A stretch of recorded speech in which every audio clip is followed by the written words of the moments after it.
வணக்கம். நான் ஒரு ஸ்னேக்ஸ் அக்கா. இன்றைக்கி ஒரு ஸ்னேக் ரெஸ்கியூ வந்திருக்கிறோம். இந்த பாம்பு இருக்கிறது பாருங்களேன், நல்லா மிகப்பெரிய பாம்பு தான். பாருங்கள் எப்படி இருக்குது அப்படி. கிட்டத்தட்ட எப்படினாலும் குறைஞ்ச ஒரு 7 அடி ஆச்சு அந்த பாம்பு. இந்த வகை பாம்புகள் தான் வந்து சர்வசாதாரணமாக நம்ம வீட்டுக்கு வரும். அது பகல் நேரத்தில் தான் அதிகமாக வரும். அந்த பாம்போட பேர் தான் வந்து ராட் ஸ்னேக், அதாவது சாரை பாம்பு. கரெக்டாக அந்த பாம்பு பிடிக்கும்போது ஒரு எலியை வந்து வாயில் கவுன மணிக்க இருந்துச்சு. ஸோ இந்தமாரி எலிக்காகத்தான் பாம்புகள் அதிகமாக நம்ம வீட்டுக்கு வருது. அதனால் வந்து எலிகளை அவாய்ட் பண்ணோம் அப்படின்னா அந்த பாம்புகள் வராமல் தடுக்கலாம்.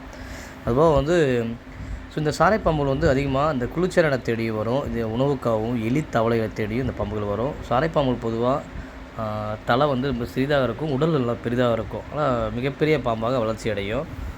இப்போ சாரை பாம்புகள் வந்து நம்ம கடித்தாலும் நமக்கு எந்த ஒரு பாதிப்பு ஏற்படாது. நான் வேனமஸ் தான். அந்த பாம்பு வந்து வாழை வச்சு நம்ம அடித்தாலும் நமக்கு எந்த ஒரு பாதிப்பு ஏற்படாது. ஸோ நஞ்சற்ற வகை பாம்பு தான் இந்த ராட் ஸ்னேக், அதாவது சாரை பாம்பு. ஸோ இன்னமும் இந்த பாம்புகள் பற்றி தெரிய வேணும்னா நம்ம சேனலை சப்ஸ்கிரைப் பண்ணி வீடியோ பாருங்கள். ஏன்னா அப்போ தான் வந்து புது வீடியோக்கள் வந்து நோட்டிஃபிகேஷன் வரும்.